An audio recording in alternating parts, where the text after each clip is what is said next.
Oke, selamat pagi menjelang siang, teman. Bagaimana harinya? Sudah semangat menjelang siang? Saya sedang berada di kampung. Saya keseharian saya berada di Bekasi, tapi karena pandemi ini saya kabur dari Bekasi.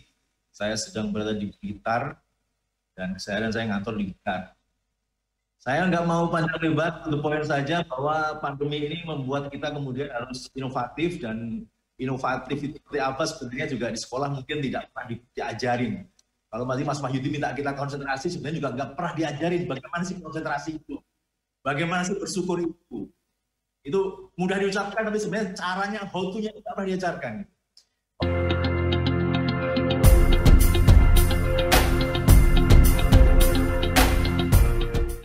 Sebelum saya mulai, saya pengen semuanya mencatatkan di chat room sesuatu.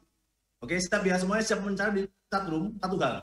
Jika Anda saat ini punya kesempatan untuk memilih makan siang dimanapun di negara di dunia ini, kira-kira Anda akan memilih makan siang di mana? Silakan dituliskan di chat room. Saya pengen lihat imajinasinya teman-teman di sini seperti apa. Jika Anda punya kesempatan saat ini memilih makan siang, kira-kira Anda akan makan siang di mana?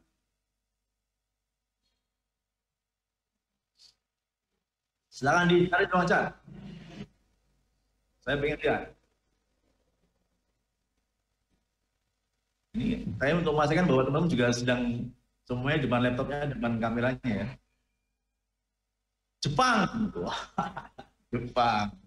Ada lagi di rumah bersama keluarga. Wah. Belum bosan ya di rumah keluarga ya. Di Malaysia. Oke. Ini suara saya bergema mungkin karena tidak mungkin Mas Berapa mungkin perlu di mute kali ya, karena suara saya bergema nih. Iya, sudah sangat begitu jelas. Oke. Ada lagi Turki, Korea, warung, rumah. Apa lagi?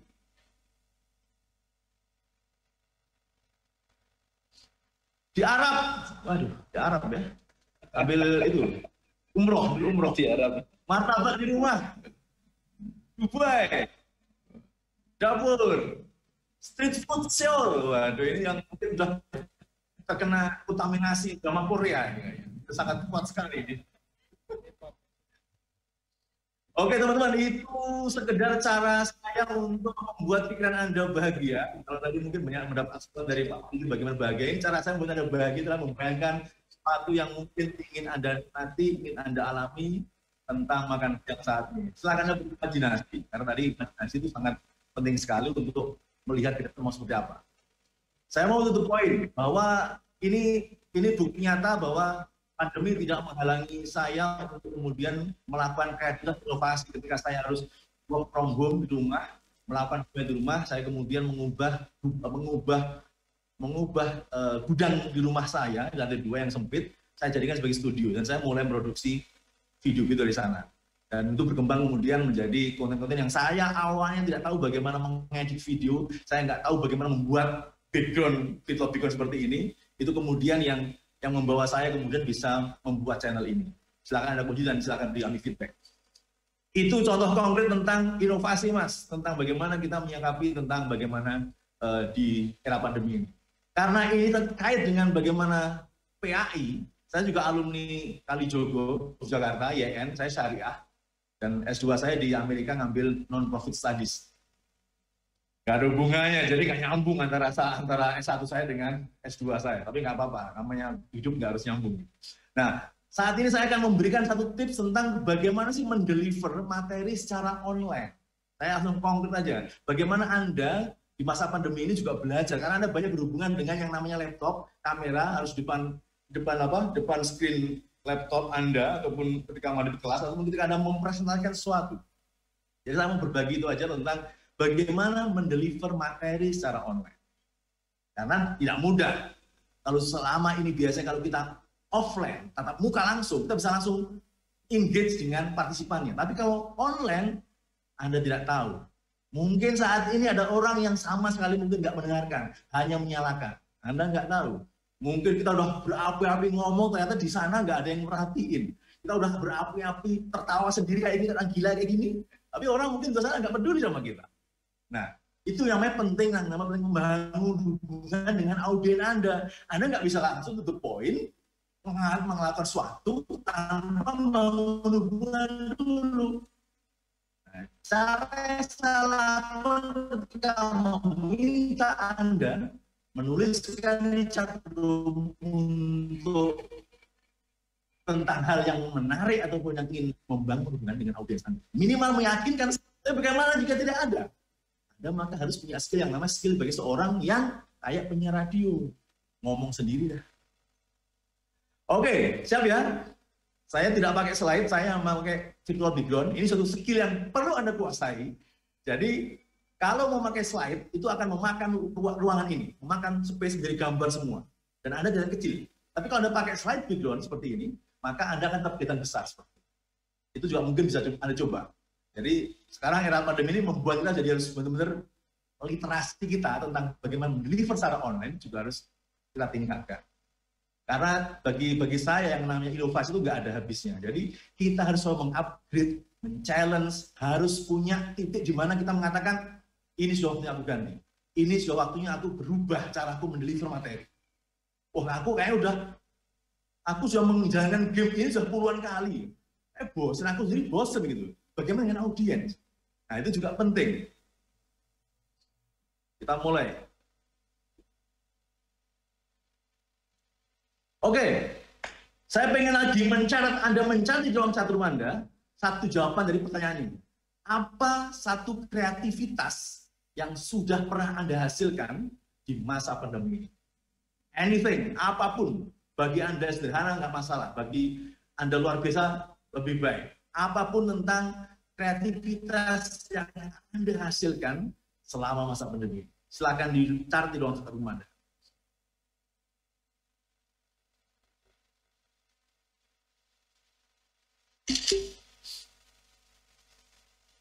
Repaint vape motor, mantap ini.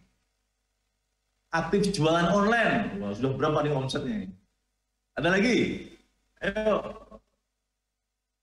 Saya yakin semuanya pasti punya kreativitas. Kerja, ternak cupang, menanam bunga, buat masak, kerja di apotek. Padahal mungkin saya bukan tentang apoteker gitu ya. Membangun startup, tas selempang rajut, gaun pengantin amatir. Kenapa saya amatir? Tidak masalah. Merajut. Ini hal-hal yang belum pernah. Ada lagi? Ayo tunjukkan. Mencatat adalah salah satu cara untuk oh ada juga nih. Fikri Al-Betul Rosidah raise hand. Kenapa raise hand? Ketika jadi situ. Ngedit video, menamatkan drama. Waduh, drama. Anything, welcome. Mau Anda apapun yang Anda anggap sebagai itu kreativitas. Oke. Ngajar ngaji. Wah, ini IAIN kayaknya nih. Ngajar ngaji itu IAIN. Menggambar. Oke, terima kasih teman-teman. Itu respon yang luar biasa bahwa ternyata Anda tidak tinggal diam. Cara training offline yang berbeda dengan ini Mas Fatma Yudi ini masih gabung kita. Cara training offline yang berbeda dengan protokol kesehatan. Wah iya benar, wah ini benar harus itu memang itu lumayan struggling lah. Ketika nggak bisa bersentuhan, ketika nggak bisa banyak main game yang orang saling keruntel gitu ya, ini harus berubah itu. Jualan online buat kemoceng dari Talaria Via. Jualan kitab, waduh mulia sekali ini. Oke, terima kasih teman-teman. Itu respon yang menunjukkan bahwa teman-teman tidak tinggal diam selama pandemi ini. Jadi namanya webinar ini selesai, Mas Panitia ini. Kayaknya mereka sudah melakukan semuanya nih. Artinya dari segi memaknai pengalaman yang ada saat ini, ternyata itu juga menjadi hal yang semuanya kemudian punya kreativitas gitu. Yang awalnya nggak terbayangkan, nggak terpikirkan, maka itu kemudian penting orang namanya open mind itu di sana sebenarnya. Open mind itu apa sih? Ya orang yang terbuka dengan segala potensi perubahan, orang yang kemudian tidak mudah menghakimi terhadap perubahan baru yang datang, tidak mudah menyimpulkan terhadap perubahan yang dialami. Nah, itu open mind penting tuh. Penting Anda melewati masa pandemi ini adalah dengan open mind, pikiran terbuka. Yang kedua, yang penting juga harus Anda punya adalah critical thinking, berpikir kritis. Berpikir kritis itu seperti apa? Berpikir kritis itu adalah misalkan ada konsep tentang teori sosial yang mengatakan bahwa ada dua kata, manifest sama laten. Nah, manifest itu adalah sesuatu yang adanya itu karena sudah direncanakan, diniatkan, dan juga sudah diharapkan. Misalnya apa? Misalnya sekolah. Sekolah itu tempat apa tujuannya? Untuk belajar. Sekolah untuk mencari ilmu. Itu memang desainnya seperti itu. Diniatkan, ditujukan untuk seperti itu. Tapi ada yang laten, kawan-kawan. Yang laten. Laten itu gimana? Sesuatu yang terjadi, yang itu di luar apa yang direncanakan. Di luar apa yang dikehendaki. Kalau kita kembali ke sekolah tadi misalkan, sekolah itu adalah tempat belajar. Mencari ilmu, itu manifestnya. Itu yang termaktub, yang terencana. Latennya apa? Ternyata sekolah itu menjadi tempat belajar pacaran, belajar tawuran, belajar cara nyiasati guru, cara bohong, dan sebagainya. Nah, itulah kemudian berpikir kritis adalah berpikir beyond apa yang manifest. Di balik apa yang nampak, di balik apa yang terlihat, itu berpikir kritis. Ini dua hal ya, yang penting kita miliki. Open mind, berpikir kritis. Tambah lagi mau, growth mindset. Berat lagi nanti ya. Oke, kalau teman-teman punya pertanyaan bisa ditulis di ruang chat ya. Sambil saya ngomong silakan nanya silakan. Karena kita harus menyelesaikan dalam sekian waktu. Nanti mungkin pertanyaan sambil jalan ya. Kalau Anda punya pertanyaan yang mengganjal pikiran Anda, ditulis saja. Oke, berarti penting ya untuk mengarungi era pandemi ini, berpikiran terbuka, berpikir kritis itu setidaknya dua item yang perlu Anda miliki. Saya nggak akan mengatakan harus ataupun wajib. Kenapa? Karena kalau saya mengatakan harus atau wajib, seolah-olah itu hanya satu-satunya jalan yang bisa dilewati. Jadi misalkan saya harus berpikir kritis, nggak bisa. Tapi saya mengatakan idealnya, saya juga nggak mau mengatakan sebaiknya atau seharusnya. Karena kalau kita mengatakan seperti itu, seolah-olah kita sudah mengkapling kebenaran, mengkapling bahwa yang kita katakan itu yang lebih benar dibanding yang lain. Itu nanti arahnya menjadi tidak berpikiran terbuka. Oke ya, dengan banyak jawaban tadi, banyak hal yang Anda kerjakan selama pandemi, itu menunjukkan bahwa Anda sudah punya bekal yang kuat tentang berpikiran terbuka. Kenapa? Orang nggak mungkin punya kreativitas kalau tidak memiliki pikiran terbuka tentang situasi di sekelilingnya. Nggak mungkin dia berpikir kritis kalau dia tidak bisa menangkap apa di balik sesuatu yang nampak. Pandemi ini, aku harus di rumah, aku nggak bisa keluar. Apa itu? Itu yang didiskusikan. Nah, kemudian muncullah ide-ide. Jadi kalau misalnya Anda tinggal punya uang 1.000, yang Anda lakukan bukan kemudian mikir, waduh 1.000 ini aku nggak bisa beli apa-apa ini. Aku nggak bisa beli minuman, nggak bisa makanan, apa 1.000 ini. Tapi Anda pikirkan adalah dengan 1.000 ini, aku bisa apa? Yang bisa aku lakukan dengan uang 1.000. Itulah cara berpikir kritis dan open mind. Apa yang bisa aku lakukan dari keadaan yang banyak restriksi, banyak pembatasan, banyak limitasi. Apa yang bisa aku lakukan? Itu cara berpikir terbuka dan berpikir kritis. Oke, kita lanjutkan. Itu secara mindset kira-kira seperti itu. Saya nggak mau nambahin mengenai growth mindset, mungkin lebih berat nanti. Tapi secara mindset, ketika Anda mau mendeliver materi online seperti ini, minimal 2 kata itu penting menjadi mindset Anda. Penting menjadi fondasi Anda melakukan sesuatu.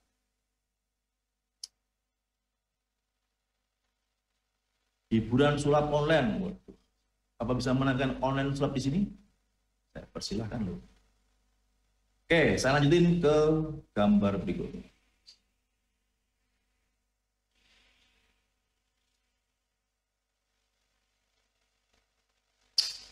Oke, teman-teman, ketika mendeliver materi online itu apa sih yang paling dikhawatirkan? Apa kekhawatiran Anda ketika Anda harus mendeliver materi secara online?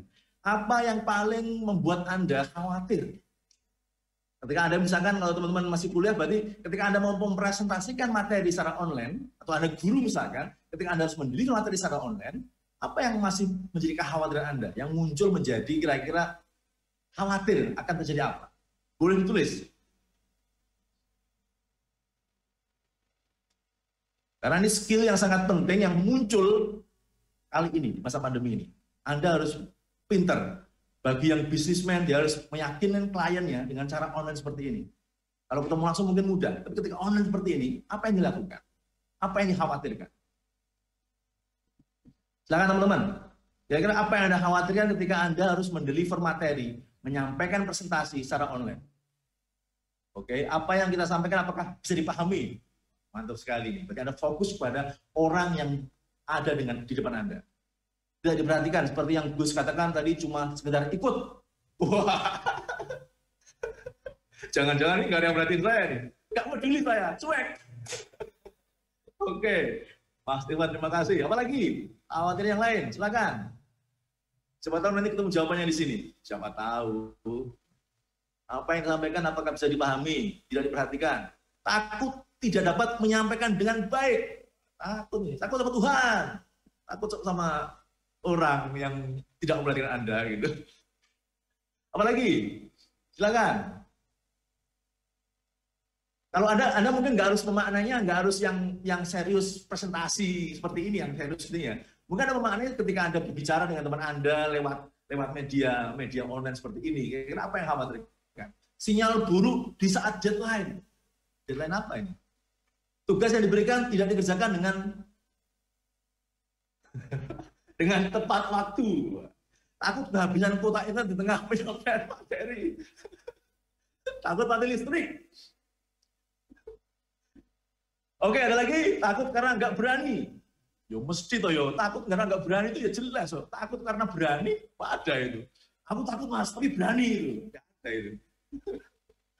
Gugup berbicara di depan audien, tidak percaya diri. Waduh. Kayaknya banyak banget nih kalau di budgetin ya. Kayaknya saya harus fokus sampai saat ini deh. Oke, terima kasih teman. Sharingnya luar biasa. Anda jujur sekali. Dan itu penting ya kalau Anda jujur dengan diri Anda, penting sekali. Banyak sekali tadi misalkan hal-hal yang Anda sampaikan di sini, kalau saya katakan 2 kata, itu hal-hal di luar kendali Anda. Benar nggak? Listrik mati, kuota habis, apalagi orang memperhatikan Anda, kemudian takut dalam menyampaikan nama sebagai guru kepada murid yang membuat murid tidak bisa memahami materi. Murid yang Anda khawatirkan tidak memahami materi Anda. Itu kan di luar kendali Anda tuh. Ya kan? Apalagi nggak berani, itu kendali Anda itu. Takut mati listrik, takut kuota internet tadi udah ya. Tepat waktu, sinyal buruk, nah itu di luar kendali Anda. Jadi intinya kawan-kawan, kalau Anda baca bukunya ini, buku yang harus Anda baca nih. Sorry, aku mau dari kata harus nih. Saya harus konsisten. Saya nggak mau pakai harus, pakai wajib. Atau sebaiknya seharusnya saya nggak mau pakai. Buku yang idealnya menurut saya baik, nah itu caranya. Buku yang menurut saya baik itu salah satunya adalah Filsafat Teras. Nah itu baca di Gramedia ada itu. Itu minimal yang saya ambil dari buku itu adalah tentang sesuatu di dalam kendali kita dan di luar kendali kita. Nah, sesuatu yang dalam kendali itu apa? Tujuan, niat kita, kesungguhan kita, terus cara kita, metode yang kita gunakan, itu di kendali kita. Cara kita memahami materi kita, itu di kendali kita. Tapi ada satu hal yang di luar kendali kita, yang itu nggak mungkin kita kendalikan. Apa itu? Respon orang terhadap kita. Kemudian apa itu? Keadaan-keadaan yang mungkin terjadi di sekitar kita. Kita nggak bisa kendalikan itu. Jodoh, rezeki gitu lah pokoknya. Listrik mati itu di luar kendali kita. Kuota habis, udah diisi banyak, tapi habis, di luar kendali kita. Ekspektasi orang kepada kita, itu di luar kendali kita. Orang khawatir orang kemudian tidak memahami yang kita sampaikan, itu di luar kendali kita. Masalahnya adalah kita seringkali menghabiskan waktu kita ngurusin hal-hal di luar kendali kita. Benar nggak? Wah nanti kalau aku ngomong dia nggak paham gimana ya? Kalau aku ngomong nanti dia pergi gimana ya? Itu di luar kendali kita. Banyak para ahli pemrograman pikiran itu mengatakan Ini bahasa-bahasa marketing sebenarnya, bisnis marketing. Mengatakan bisa mempengaruhi orang agar orang mau melakukan sesuatu yang kita mau. Itu sebenarnya juga bahasanya agak bombastis saja itu. Karena nggak ada orang yang bisa mengubah orang lain, nggak ada. Mas Wahyudi pasti bisa jelasin tuh, Ar-Ra'd ayat 11. Innallaha la yughayyiru ma biqaumin hatta yughayyiru ma bi anfusihim.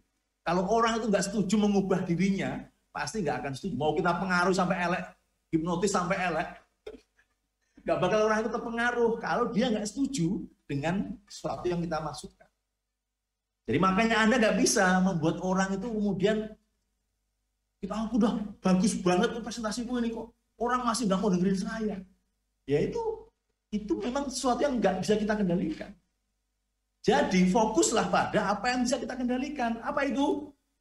Niat baik, tujuan yang baik, tujuan yang jelas ya, tujuan yang jelas, upaya kita untuk memahami materi dengan maksimal, itu yang menjadi hal yang bisa kita siap. Nyinyiran orang, bulian orang, pertanyaan orang yang tidak penting, karena ada orang kan yang penting nanya atau ya, yang penting nanya atau nanya yang penting, gitu kan. Lalu di ruang-ruang kelas training, pasti ada orang yang sekedar nanya itu nggak penting, tapi dia nanya aja. Nah itu nggak bisa kita kendalikan. Janganlah membuat hal-hal itu menjadi hal-hal yang membuat Anda kemudian menghabiskan banyak waktu. Was your time. Oke? Oke. Lanjutkan ya. Kita masuk ke ada tiga hal lah yang penting ketika kita mau mendeliver materi secara online.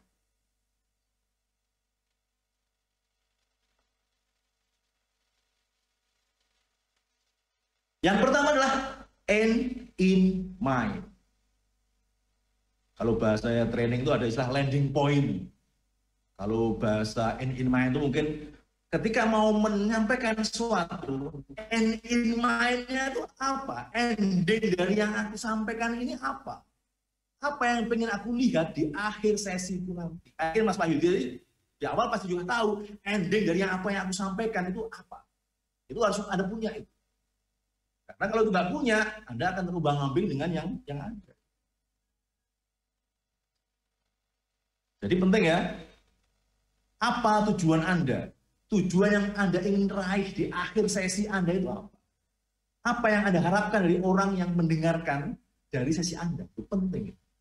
Karena kalau bukan itu ukurannya, karena yang namanya mendeliver materi itu ukurannya bukan Anda, bukan apa yang Anda harapkan. Bukan yang Anda mau Anda seperti apa.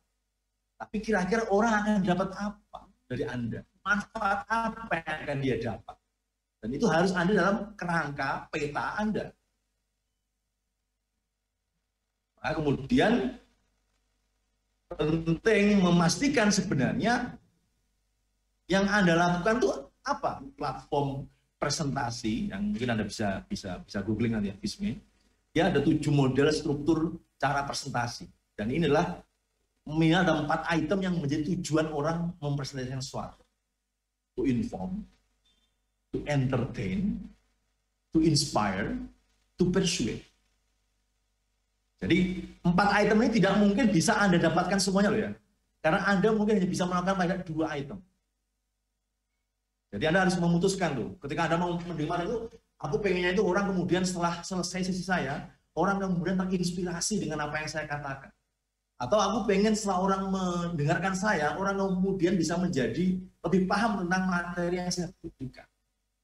Atau untuk meyakinkan, harapan saya setelah materi saya selesai, orang teryakinkan bahwa apa yang saya sampaikan itu benar-benar bisa dilakukan.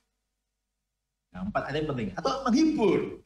Saya pengen apa yang saya sampaikan ini orang terhibur. Nah, saya mau nanya ke diri saya sendiri, aku yang mana sebenarnya ya?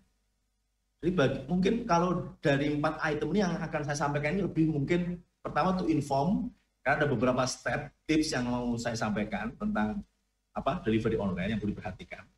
Dan lanjutan mengenai in-mind thing. Yang kedua mungkin saya pengen inspirasi.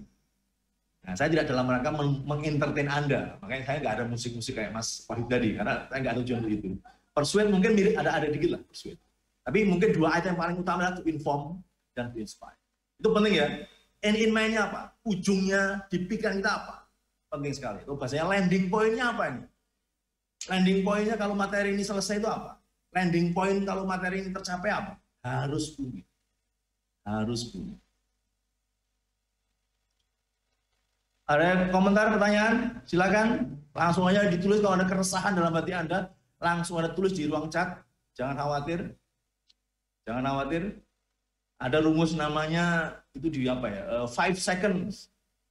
Hukum 5 detik. Jadi hukum 5 detik itu katanya gini. Kalau Anda punya pertanyaan, keresahan dalam hati Anda, atau di pikiran Anda cukup menghitung, langsung menghitung mundur dari 5 ke 1. 5, 4, 3, 2, 1, take action. Misalkan pengen tanya, langsung hitung. 5, 4, 3, 2, 1. Langsung nanya. Karena di detik ke-6, biasanya orang berubah pikiran. Ntar aja deh nanyanya. Malas, nggak jadi, malu. Nanti paling udah dipertanyakan. Jadi Anda sekarang gunakan ya, prinsip 5 detik. Pokoknya apapun yang terjadi di pikiran Anda, langsung berhitung. 1, 2, 3, 4, 5. Langsung lakukan. Misalkan mau pengen nulis pertanyaan itu, tulis lah. Mau ngomong langsung, ngomonglah. Oke? Aku tahu Anda oke enggaknya gimana nih? Ayo ketik lagi. Seperti prinsip Mas Mayudi, kita harus terlibat. Ayo ketik. Ketik itu bagian terlibatan Anda dalam tesis saya. Ayo sekarang ketik. Paham nggak mengenai 5 detik tadi? Prinsip 5 detik, paham nggak? Wah, langsung nanya Mas Ivan nih. Jangan Mas. Sebagai anak muda, bagaimana caranya menjaga semangat untuk terus produktif? Karena biasanya setelah webinar seperti ini, semangat tapi lama-lama down. Itu karena Anda tidak punya end in mind yang jelas. Tujuannya apa? Anda nggak punya. Kalau Anda punya tujuan, misalkan aku pengen setelah sesi webinar ini, aku mau melakukan sesuatu yang nyata di lingkungan saya. Habis itu tinggal nyari apa yang nyata itu. Karena nggak punya tujuan, nggak punya ketetapan, maka kemudian Anda akan berhenti di sana. Tim saya di YouTube saya itu ada teman-teman milenial juga, dan itu pengakuan mereka sendiri. Mereka memang mengakui bahwa spirit mereka itu lebih kayak habis setelah semangat, down habis. Bahkan dia kemudian bilang, kok saya nggak bisa seperti Pak Busrowi ya, yang kayaknya konstan naik terus gitu ya. Karena menurut saya mereka tidak punya kekuatan tentang atau belum firm dengan yang mau dia lakukan. Belum firm dengan yang memang dia ingin lakukan. Sehingga kemudian terombang-ambing ketika ada hal-hal lain yang mempengaruhi dia. Hal-hal lain yang mempengaruhi dia. Akhirnya dia berubah tujuan. Karena ingat ya, tujuan yang baik itu tujuan yang diperjuangkan. Bukan tujuan yang baik ketika gagal dicoba sekali, langsung ganti tujuan lagi. Wah, itu nggak bagus tuh. Aku pengen nih habisnya belajar menulis. Baru nyoba sekali susah, ganti yang lain deh. Bukan kayak gitu. For example, Gus tujuan seperti apa yang Gus punya? Tujuan saya misalkan waktu itu saya pengen dalam 3 bulan mendapatkan 1000 subscriber YouTube saya. Jadi saya akan melakukan apapun yang saya bisa lakukan untuk mencapai tujuan itu. Yang berubah metodenya, bro. Cara mencapai tujuannya mungkin berubah. Cara ini gagal, cari cara lain. Cari cara lain. Tujuannya tidak diubah. 1000 subscriber. Terus begitu. Nyoba ini gagal, nyoba lain. Jadi bukan tujuannya yang diubah. Bicara how to-nya mencapai itu yang diubah. Saya lagi down rohani, cara apa yang perlu saya lakukan? Cara yang menurut Anda paling nyaman Anda lakukan. Kita perlu ngobrol, kayaknya nggak bisa jawab langsung seperti ini ya. Kalau rohani itu kan berarti kan rohani, ya udah. Kalau yang paling penting buat Anda, yang paling membuat Anda semangat dengan rohani itu ngapain gitu? Mungkin bisa Anda pilih tuh, misalkan berzikir, misalkan bertemu orang yang punya karisma kuat, bisa bertemu sama orang itu. Coba aja Anda lakukan semuanya. Tapi tujuan Anda adalah satu, pengen menikmati secara rohani Anda masa damai dan aman. Misalnya, itu tujuannya. Caranya Anda bisa nyoba semuanya. Ketika mencoba semua itu, be open mind. Jangan langsung, wah cara ini paling bagus, cara ini paling bagus, yang lainnya nggak bagus. Ya itu nggak open mind tuh.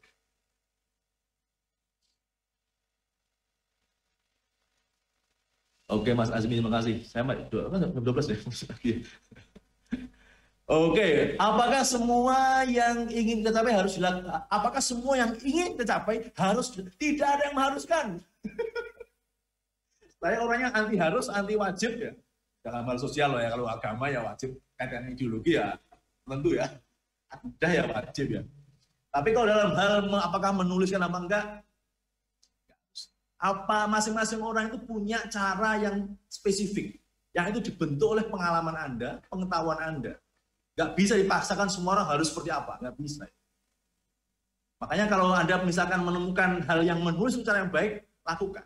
Tapi bagi Anda kurang pas, kurang tepat, atau nggak nyampe, ya berarti Anda perlu metode yang berbeda. Sama kayak orang belajar, itu ada 3 macam kan, ada yang auditori, mendengarkan baru bisa paham, ada yang mempraktekkan langsung baru bisa paham, atau melihat langsung baru paham. Sama. Dan bagi saya bukan orang yang gampang bilang ya tidak.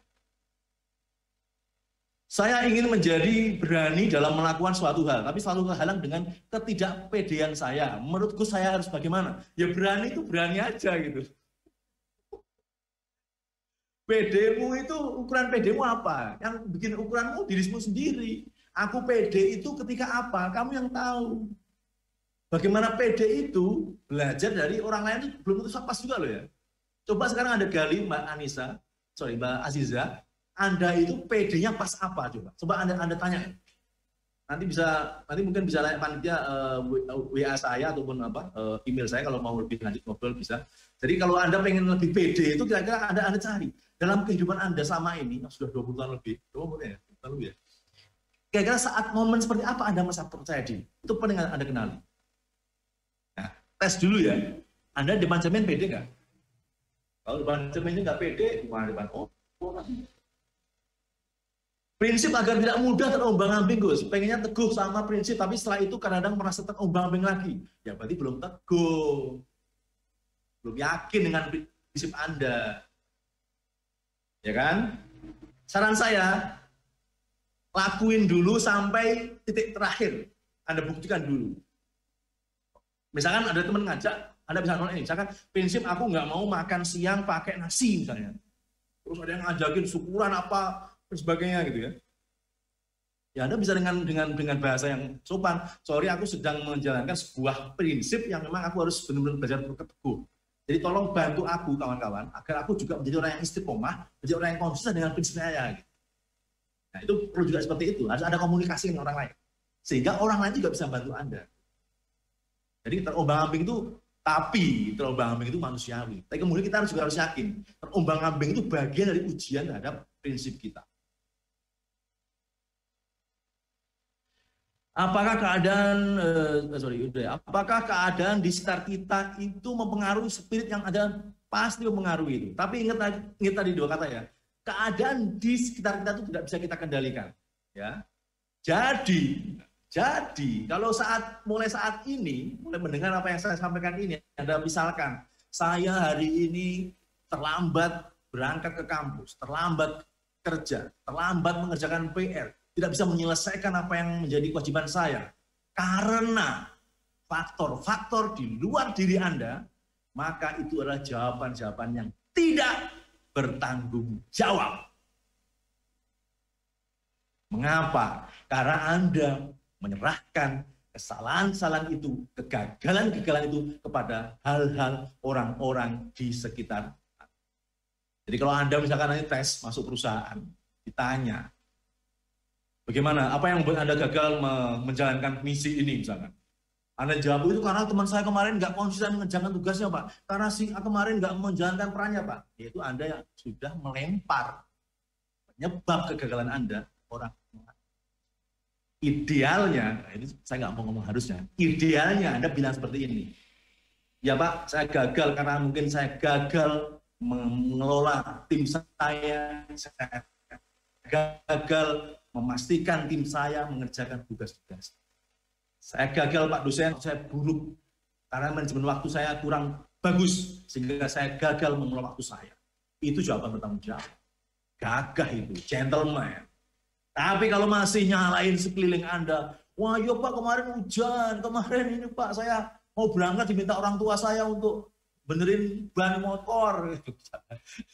itu Anda tidak bertanggung jawab.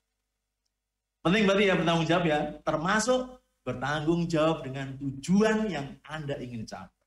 Ketika Anda gagal karena terombang-ambing di sekitar Anda dengan tujuan Anda, maka Anda sedang tidak bertanggung jawab dengan tujuan. Gimana? Pusing nggak? Bagaimana memotivasi diri sendiri ketika lagi down? Kalau saya pernah seperti ini, Mas. Ini Mbak Kartika. Kalau saya pernah seperti ini, yang saya lakukan waktu itu, misalnya kalau saya lagi down itu, saya mengingat momen-momen saat saya benar-benar bahagia. Momen saat saya pernah menjadi orang yang menurut saya berhasil. Karena berhasil itu kan ukurannya masing-masing ya. Saya ingat saat-saat saya merasa menjadi orang yang sangat bermanfaat buat orang lain. Misalnya saya pernah menjadi salah satu fellows di Foundation, yang misalkan dari 4.000 orang, saya terpilih di antara 40 orang misalnya.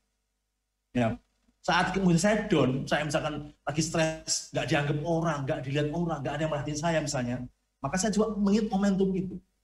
Saya ingat momentum itu. Kemudian saya pernah menjadi orang yang sangat beruntung loh. Saya pernah menjadi orang yang sangat pernah menjadi orang yang punya anugerah.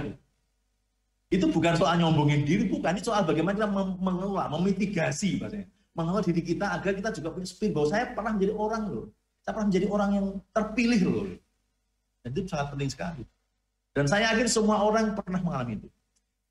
Saya pernah melakukan training di lapas kelas 1 di Nusa Kambangan, para teroris yang kita training, dan mereka ketika saya ungkap, misalnya, oke, sebutkan satu hal yang pernah membanggakan diri Anda.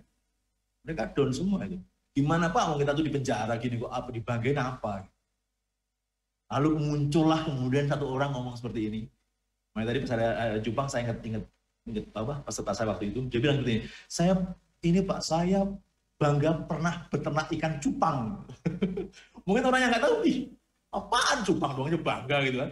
Tapi itulah kebanggaan yang memang orang pernah alami, dan itu menarik gitu. Dan kalau ukuran keberhasilan, ukuran kesuksesan kan udah masing-masing. Kalau Anda mengukur keberhasilan Anda dari orang lain, Anda salah sendiri, buang-buang waktu. Jadi saya kira pasti ada punya pengalaman yang menarik. Ada juga yang seperti ini, saya bangga pernah naik pesawat. Dan kita nggak punya hak dong menghakimi dia, pesawat aja bangga. Nggak bisa itu. Karena ukuran kebanggaan, kebahagiaan itu masing-masing gitu. Jangan pernah menyandingkan, membandingkan kebahagiaan itu dengan orang. Itu salah besar Anda, Anda bisa buang-buang waktu. Yang ada juga yang ngomong seperti ini, saya bangga pernah menjadi juara lomba membaca Al-Quran. Terus saya tanya, padahal dia Pak, kasusnya narkoba dia. Kamu gimana waktu itu? Biasa agak fly Pak. Tapi itu hal yang menarik gitu, yang menarik yang kemudian menjadi pembelajaran bahwa menemukan sesuatu dalam diri kita yang bagus itu ternyata tidak mudah. Saya tidak mudah. Coba kalau ngomong yang jelek, banyak. Coba hal buruk yang diri Anda, tidur ngiler ini, banyak banget itu. Dan itu kadang-kadang framing kita melihat sesuatu, kadang-kadang kita perlu mengubah. Coba sisi yang positif. Tadi Mas itu pernah ngomong, tadi perlu berpikiran positif. Itu sama. Berpikir positif kepada diri kita sendiri. Itu perlu kita latih juga. Oke, jadi bagi Mbak Septiana Kartikasari, bisa Anda lakukan dengan menganalisis diri Anda, apa sesuatu momen-momen bahagia yang pernah Anda miliki, yang mungkin jika Anda bandingkan dengan keadaan serda Anda mungkin merasa beruntung. Oke, terima kasih. Semuanya menarik, bayi pada nggak tidur ya, pada nggak lagi kemana-mana ya. Saya kemarin habis dari monolog juga kemarin. Oke, teman-teman, saya lanjutkan. Itu yang pertama tadi ya. Saya mau cepat aja karena tinggal 6 menit. Jadi yang pertama tadi mengenai end in mind penting ya ketika menerima tadi. Yang kedua adalah strukturnya seperti apa. Nah ini di Visme itu nanti ada banyak 7 macam tuh Pak Indah. Cara-cara orang presenter di kelas dunia mendeliver materi itu. Misalkan dengan konsep situation, opportunity, resolution. Jadi ngomong itu 3 item aja udah. Situasinya apa, kesempatannya apa, cara ngatasinya seperti apa. Jadi misalkan Anda ini tiba-tiba ditanya dosenmu, ini pandemi nih, apa yang bisa kamu lakukan? Anda bisa pakai tiga cara, 3 struktur ini. Oke Pak, situasinya banyak orang yang mungkin kehilangan pekerjaan, banyak orang mungkin yang stres di rumah. Oke, itu situasi, konteksnya. Kesempatannya apa dari situ? Oke, berarti mungkin kesempatan kita mungkin bisa bisnis yang menyasar langsung orang-orang yang tinggal di rumah, yang nggak perlu lagi keluar rumah. Itu opportunity rumah. Karena orang nggak mungkin keluar rumah, akhirnya orang harus tinggal di rumah. Sehingga perlu banyak waktu dia di rumah. Itu opportunity bagi kita untuk menyampaikan, untuk membuat sebuah kreativitas yang terkait dengan hal-hal yang orang akan nikmati di rumah. Solusinya apa? Caranya apa? Caranya ya mungkin kita bisa membuat program-program delivery online, membuat delivery food, dan sebagainya. Nah, 3 item ini bisa menjadi cara Anda menstrukturisasi, menstruktur bagaimana Anda mendeliver materi. Situation, ada item yang menjelaskan mengenai situasinya apa, kemudian ada kesempatan apa di sana, terus apa yang ditawarkan sebagai solusi atas kesempatan ini. Termasuk kalau Anda mau meyakinkan orang tua Anda, meyakinkan pacar Anda, pasangan Anda, murid Anda bisa menggunakan tiga hal ini. Misalnya Anda lagi meyakinkan orang untuk mengikuti webinar ini misalkan. Ini ada webinar keren ini oleh PAI. Wah, ini kalau ikut ini kira-kira bisa mendapat inspirasi yang luar biasa terkait bagaimana kita melewati pandemi ini dengan lancar dan sukses. Itu situasinya.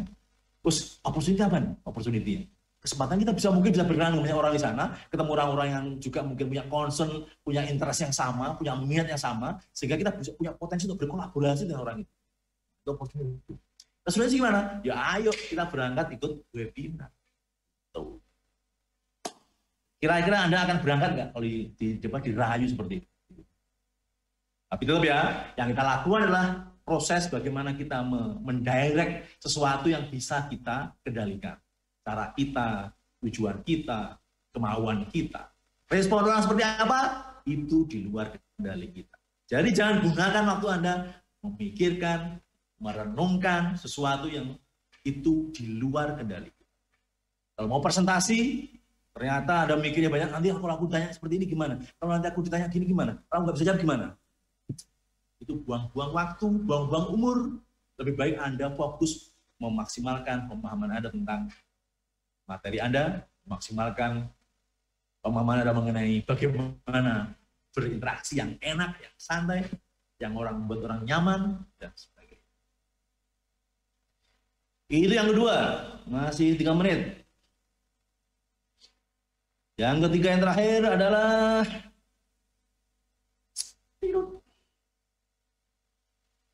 spontaneous communication. Ini penting. Komunikasi spontan itu menjadi skill yang sangat penting. Kenapa? Karena kehidupan kita sehari-hari banyak diisi tentang bagaimana berkomunikasi yang spontan. Benar?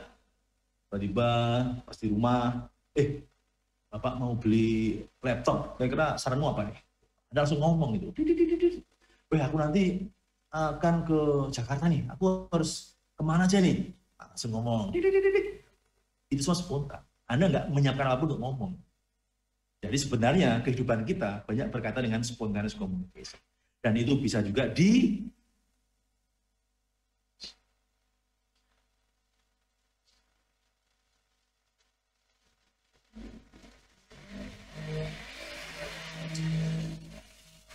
itu spontaneous communication, dan ini prinsipnya adalah minimal ada what, so what, dan know what. Itu mirip-mirip dengan apa yang tadi. Kalau what, so what itu kan what-nya apa? Misalkan ini juga sama kayak misalkan kadang merespon suatu permintaan orang, permintaan teman Anda tentang pendapat Anda bisa menggunakan 3 prinsip ini. What, so what, know what. What-nya apa? Misalkan aku kasih saran dong tentang bagaimana aku bisa mendapatkan ide ketika aku mau menulis. What-nya adalah kamu berarti kamu berarti sedang pengen menulis, tapi kamu tidak punya ide. So what-nya terus pentingnya apa? So what itu kayak pentingnya apa? Pentingnya menulis itu bagi saya adalah untuk biar saya bisa mengekspresikan apa yang ada di pikiran saya. Know what? Terus bagaimana? Sekarang, tentunya kamu harus melatih menulis, karena menulis itu adalah hanya bisa tercapai ketika Anda juga menulis. Writing is rewriting. Menulis itu belajarnya dengan menulis. Sebenarnya ada beberapa hal tentang spontaneous communication yang bisa kita lakukan, tapi karena waktu yang sudah tidak cukup, mungkin di lain waktu kita bisa ngobrol, kita bisa ketemu di di channel saya Gus Roy Fis. Kalau Anda mau berkenan memfollow atau subscribe, saya akan sangat terima kasih sehingga saya bisa. Terima kasih Mas Moderator, saya kembalikan ke Anda.